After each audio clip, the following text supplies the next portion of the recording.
Here we have an amateur astronomer capable of catching these things with his small telescope and a small camcorder. As it always goes with discoverers of great things, he has no funding, no high-end telescopes, no high-end cameras. He has found something that through his apparatus that he invented is capable of capturing interstellar spacecraft.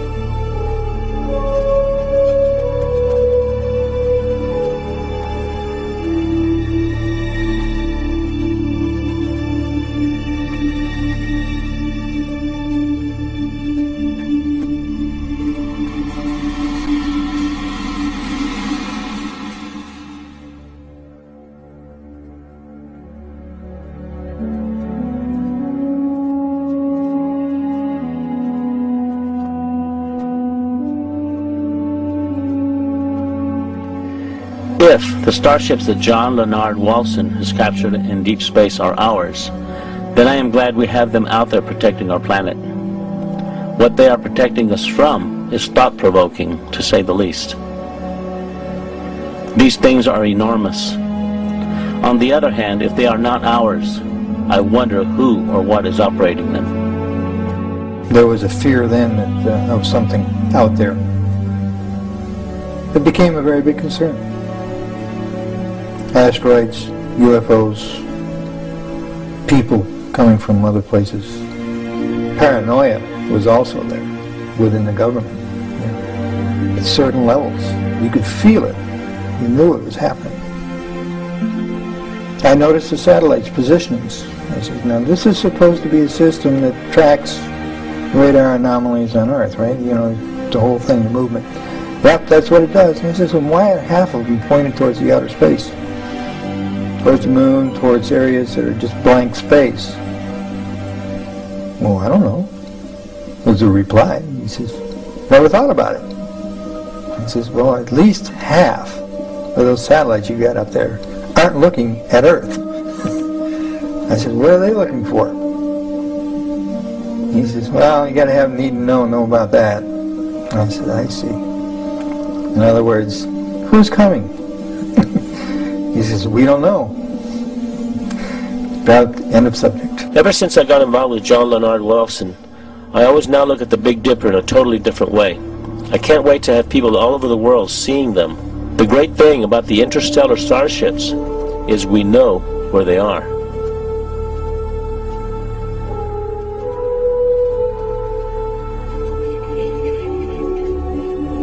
One of the scientists said it's the Star Wars project. Okay, if that's the case, where were we when they put these things up there? When one thinks how much one large structure weighs, it's inconceivable how we got it into deep space. The machinery it would take to construct one of these things is no less conceivable. And the fact that they can expand and transform into different shapes in deep space is extraordinary. There are questions I have.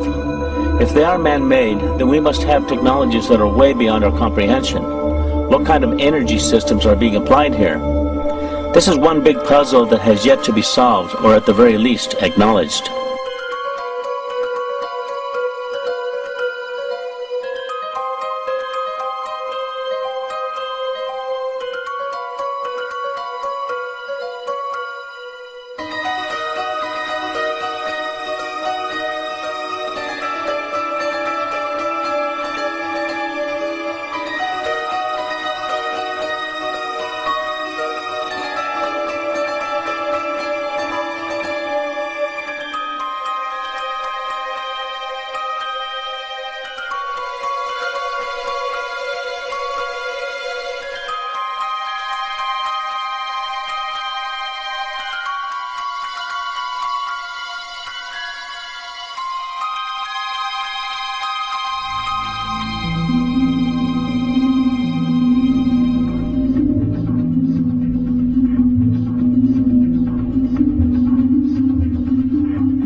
John Leonard Walson follows them with his telescope, they are in perfect sync with the Earth's orbit, posing as a star in Orion's belt, the Big Dipper, Vega, or in other constellations.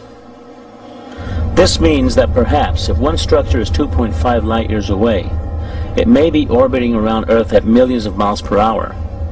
With those kinds of velocities, and with the capability of being able to effortlessly change and transform, it takes an enormous amount of energy.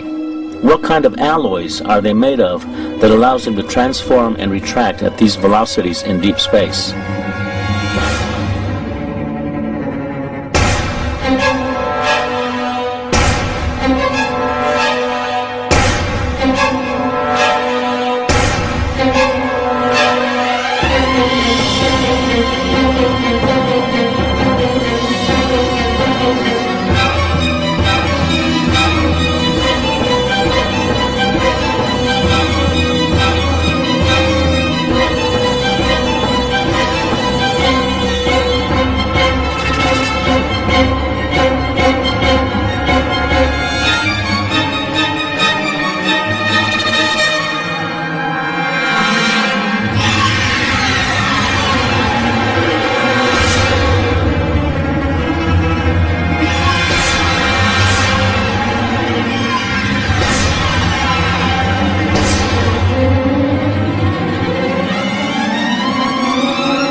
It has taken us at least 10 years for the United States, with the help of Russia and other countries, to construct the space station.